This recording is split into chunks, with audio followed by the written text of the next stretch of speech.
has decided to hold its winter Army maneuvers and war games in Wistful Vista this year, and the whole town is in a martial dither. And here, approaching the headquarters of the Commandant to offer his services as military advisor, we find Fibber, Lafayette, where are we, McGee.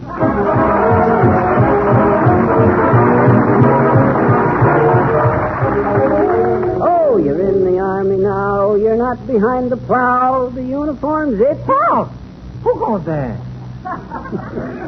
Oh, hi, Bud. What was the question? I said, who goes there? I ain't going. I'm coming. Oh, excuse me. Come ahead, Dan.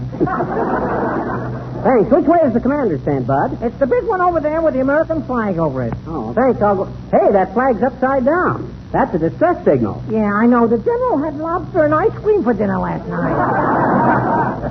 He ought to keep his troubles to himself. When I was a general in the Army, I had a flag tattooed on my stomach. Then when I got upset, my distress signals flew in private. How much obliged, Bud? Okay. Oh, you're in the Army now. You're not behind the plow. You'll never get rich. You'll sleep in a ditch. You're in the... Hey, Bud, is the general in? Yes, but he's busy with the chief of the cavalry. Oh, I see. Probably picking some winners at Hialeah. Well, tell him Major McGee retired is here to see him. Yes, sir. Ah, the good old Army. Them was the golden days. Gold braid on the arm, goldfish for dinner, and gold bricking all day long. Come in, Major McGee. Okay, Bud. Well, nice of them to put that door on this tent. Otherwise, nobody could tell I was entering. Hi, General. Good day. Did I understand the sentry to say that you were a retired officer, Mr. McGee, Bud. Fibber McGee. Late Major of the U.S. Marines, Air Service, Tank Corps, Cavalry, Engineers, Infantry, and all stuff like that there. How about intelligence? Oh, enough to get by. That's very good, yes. Major, this is Colonel Hackamore of our cavalry unit. Oh, hi, Colonel. Didn't we meet at old Fort Blunder in the Mexican campaign? I was never assigned to Fort Blunder. Well, neither was I. It's a small world, ain't it?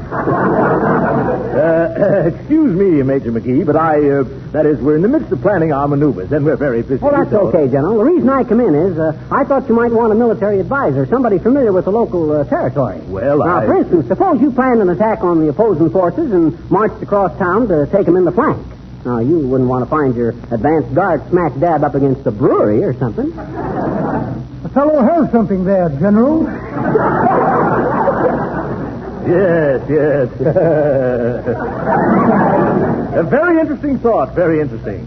You say you're retired, Major McGee? Yes, they retired me for insubordination. Is that so? Hmm? What did you do? Well, one of the mules died, and they gave it a military funeral.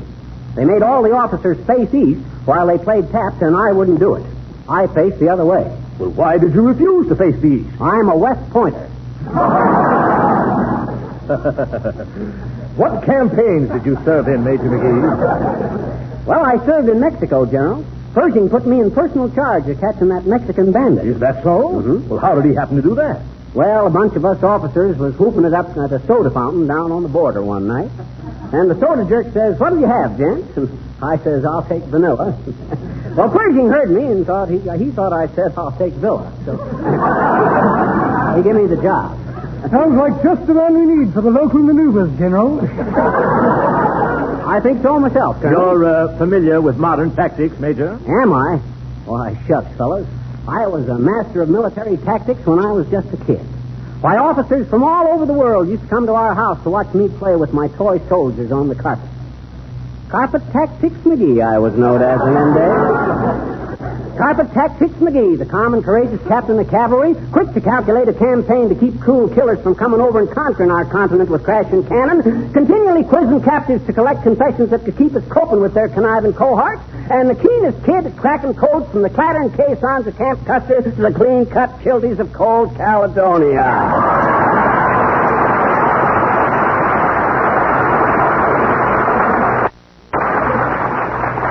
That's splendid. I think you're just the local contact we need, Major. Suppose you wait here in my tent while the Colonel and I check our supplies. Okay, Bud. Come, Colonel. Righto, General. Well, here I am in the Army again, and I didn't even have to cough. Now, let's see. Come in.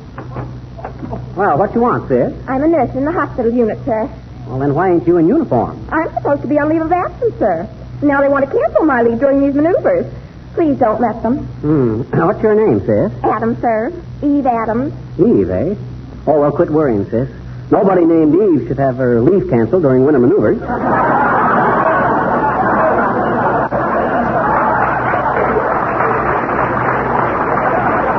Thank you. Now, let's see. I guess I better glance over these papers. Commandant's headquarters, Major McGee speaking. What's say, Bud? Is that so? Well, send up 5 airplanes and have them spray the camp with paint remover. A fine army. They camouflaged 3 ammunition trucks so good they can't find them again. Lieutenant Novus reporting, sir. Oh, hi, Don. What you want? May I have a furlough, sir? Listen, Don, according to these papers, you're the 14th lieutenant that's asked for furlough in a period of 2 days. Interesting period, wasn't it? What was? Louis the 14th. How does Army life agree with you, Don? You're looking very well. Oh, I feel swell, sir. We're very exhilarated. In fact, I'm so happy I could sing Only a Rose in a few minutes. It's a pretty clumsy introduction, but we got it in, didn't we? Yeah. Well, go ahead, Lieutenant Novus. Only a rose. That's swell, Don. That was great, Don. And that Billy Mills' compliment was very good, too. I'll see that you boys get... Commandant's headquarters, Major McGee speaking. Oh, hi, Billy. Yes, I did. That was a beautiful accompaniment. What? What do you mean you want a promotion? What are you now, Mills? A major general? No, I'm sorry, Billy. I can't do it. Well, we just can't, that's all. This is the Johnson Wax program. How would it sound if we had a musical number presented by General Mills?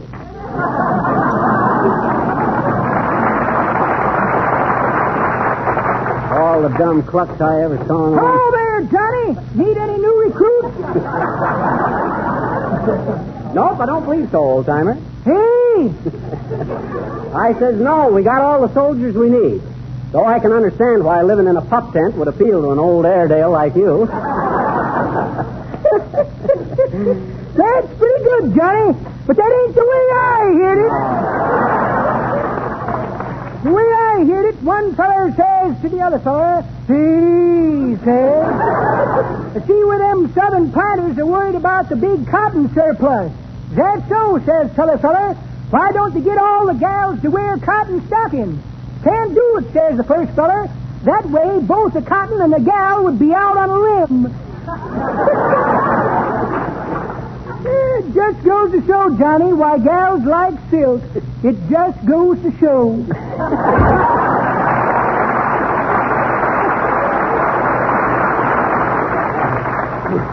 Oh, mossback. Imagine that old fossil talking about silk stockings. Well, I guess the guy is only as old as he looks. Apparently, he still looks.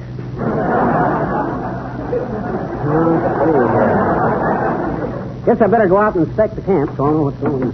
Oh, you're in the army now. You're not behind the plow. You'll never... Oh, hello there, soldier. Oh, gooey pooey. Where are you going with that suitcase? Me just got a fire from Army. Oh. Just got fired from the army, eh? What for? Well, me camp a cook, see? Uh-huh. And me serve him hot dog for lunch, and me was out of mustard. So what? So me got the mustard out. Oh, I see. Was you a cook in civilian life, Gooey Pooey? Oh, sure. Can you take short orders? Uh-huh, can do. Okay, scram. Oh, you're in the army now. Hey, what'd he call me? You're not behind the plow. You'll never get... Oh, how do you do, Miss McGee? Oh, hi, Mrs. Uppington. What you doing in this army camp? Oh, I'm arranging a little dinner party, Miss McGee, for some of the officers. The higher officers, of course. Ooh, yes. The higher officers. Mm-hmm. I always says, Uppy, gold braid is where you find it. Yes. Yes, but I think it would be such a distinguished gathering. So military, you know. And it would be such a treat for them, too, Miss McGee, to meet in nice, clean, wholesome surroundings. Don't you think so, really? What do you mean, Uppy? Why, there's nothing cleaner than an officer's dining tent. Oh, but, Mr. McGee, when I made inquiries, I was told the officers were used to eating in their own mess. Oh, I was quite shocked, really, I was. Now, wait a minute, Uppy. Mess is just another name for a dining room in the service. Oh, really? Oh, sure. Oh, that is not Holly. Terrific. Oh, dear. Well, anyway, if they do come, Mr. McGee, I hope they don't wear their swords and spurs, because they're liable to get jingled. Oh, dear, I hope you won't think I'm just being a silly girl running after a uniform. Well, goodbye.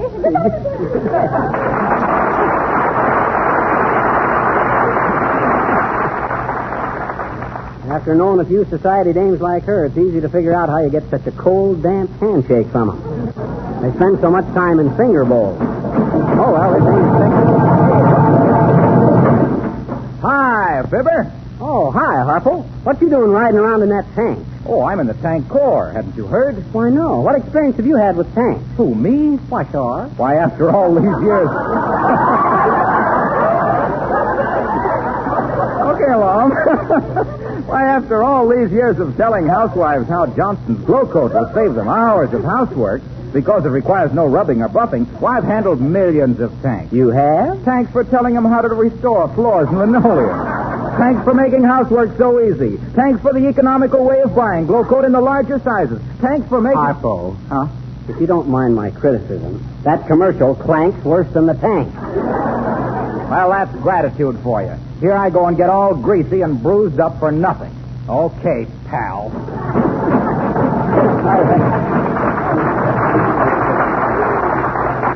I'd have had him tossed in the guardhouse, only he'd have busted out with something about guarding houses against mars and scratches with Johnson's waxes. If he ain't the most... Well, hello there, Fisher. Oh, Nick Topopoulos. Hi, Nick. What is this unfounded rumors I'm hearing about you being a military advisory to the General Staff?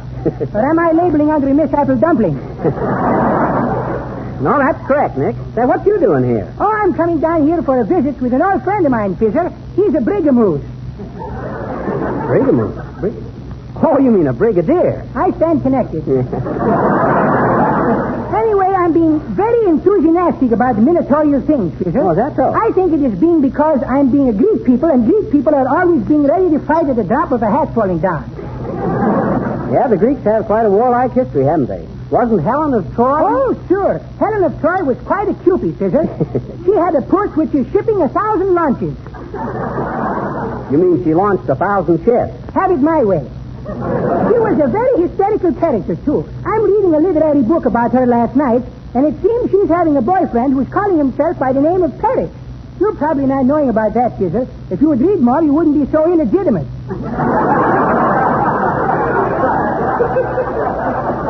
You mean illiterate? Why not?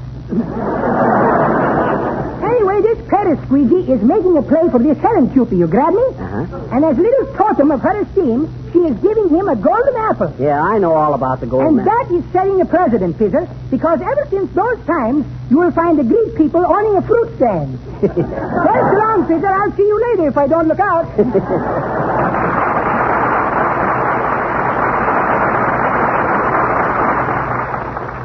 Trouble with that guy is he tried to cross an unabridged dictionary and fell in. Well, I better get on with this. Oh, there, Major McGee. We were looking for you. Oh, hi, General. What's up? Well, we're planning our campaign, Major. Just step into my tent, please. Okay. There you are. Now, here's our problem, Major. Uh-huh. We're dividing the army into two forces, the red and the blue. Here, take a look at my map. I have been. You need a shave, bud. No, I mean this military map. Now, you say that you're familiar with the local terrain. Why, shucks, General. I know this country like the back of my hand, with mittens on. What you want to know, bud? Here's the problem. Uh-huh. I propose to deploy the red forces in this area here. Machine gun emplacements here, a flanking movement here by this wooded patch, then the cavalry and the motorized units will come this way. Oh, you're getting this all wrong, bud. Here, let me take that map. Give me a pencil. Now, sit down and relax. I'll figure out the tactics for you. Have a cigar? Thanks, I have one. You got two? Now, here's the way to go. You put your infantry here, bring the tanks up here, engineers over here, and then when you come around this way, presto, hemmed in. Simple, ain't it? Yes, it seems very simple. Why, sure. Thank you, Major.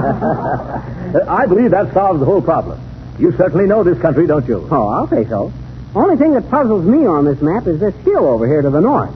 I never knew that was there. That's my finger. Oh. Well, good luck, General. Thank you, my boy. The maneuvers will start immediately. I'll issue the orders right away. Okay, General. And just to get your men into a fighting mood, get them into a real military pitch of excitement, I'll have Major General Mills play something really stirring. What you got there, Major General Mills? Patty cake, patty cake. Patty cake, patty cake. Won't this infantry ever grow up? Well, go ahead, men. Patty cake with the 4 notes. Right, that was the 4 notes, folks, singing patty cake, accompanied by butcher's man Billy Mills. Nice caking, Patty. My name's Marjorie. Oh, yeah. Well, you kids better go climb into a dugout someplace. There's a war about to start around here, and I don't want any of you to get hurt. Ah, there, my boy. Are you the officer of the day? But I'm not only the officer of the day, I'm the man of the hour and chief of the Minutemen. Sit down, and I'll split a second with you. By the way, ain't you Horatio K. Boomer? In the flesh, my boy, in the lovely quivering flesh. Have here an article which should be of great interest to every Army officer in this great and glorious land of freedom. The land where... Okay, get to the point, Boomer. What you got? A Sam Brown belt with a roller skate attachment. You've heard the old aphorism, I have no doubt, that an army marches on its stomach. And this remarkable device will enable regiment after regiment to skim across hill and dale with a minimum amount of wear and tear on the bosom. Now, this article Listen, Boomer, you can't sell anything to this army unless you got authorization from the War Department. Ah, yes, authorization. I'm glad to show it to you, Rabbit Nose. Very happy to. Let me see now. Authorization. Where to put that authorization? Here's a small rat-tail file. Tried to give it to a friend of mine, but the warden smelled him out. Autograph photo of Hedy Lamarr. Wrote it myself. Was afraid she couldn't spell Horatio. Package of $20 bills. Don't touch them. They're not quite dry yet. A false mustache with a slight sneer. And a check for a short beard. Well, no authorization. Imagine that. Could have sworn I had it with me. At least I could have sworn when you asked for it. I'll be back some other time, Cashew. Right now I have to run back to my hotel while it's still light enough to locate the fire escape.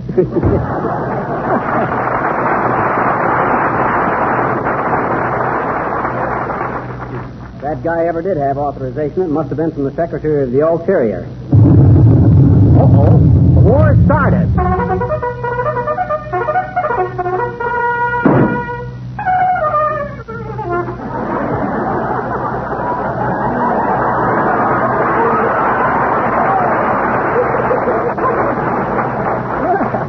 Somebody shot the bugler. That's the most intelligent beginning of a war I ever heard.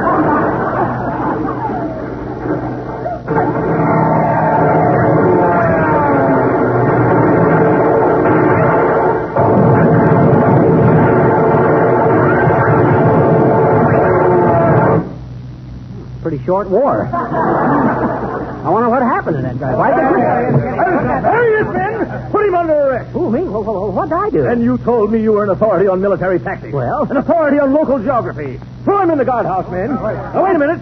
I have a better idea. Hey, say, what is this? Did something go wrong, General? McGee, do you know what you've done? Well, now, let me think. I'll tell you. Huh? You sent our tanks through a swamp. You sent our cavalry swimming across a 4-mile lake. The infantry fell in a drainage canal. Our machine gun emplacements were run over by passing freight trains. And our entire division was cornered in a dead-end street. Oh, the dead-end kids. It's treason, McGee. That's what it is. Blindfold him in. Wait a minute. I'll kick him. That's right. Hey, let go of me. Quiet, you. Take him out and stand him with his back to the wall. Hey, you can't do this to me. Come on, you. I'm an American citizen, and I demand a trial. You can't Quiet. back. You're a military officer and subject to military discipline. Where's the firing squad? Here they come, General.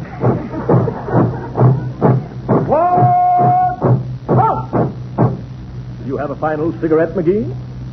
You better send for a carton, Bud. I'm a chain smoker. But listen, you can't do this to me. I'm a proud... Enough of this. Firing squad, attention. Oh, now, listen, I didn't mean to do nothing. When I drop this handkerchief, fire. 1, Oh, 2, oh, please, don't do this. fire! Major McGee, your services are no longer required.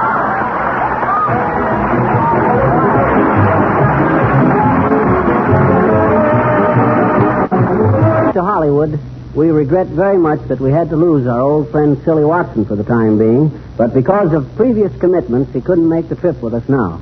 Although we hope he'll be back with us soon. Say, Fibber. What, Harpo? Is it true that we're going to have Zazu Pitts on our show again next week? Yes, it is, Harpo. I thought as long as this program tonight was full of cannons and shooting and stuff, kind of fortissimo, that next week we ought to go a little pizzicato. Good night, folks.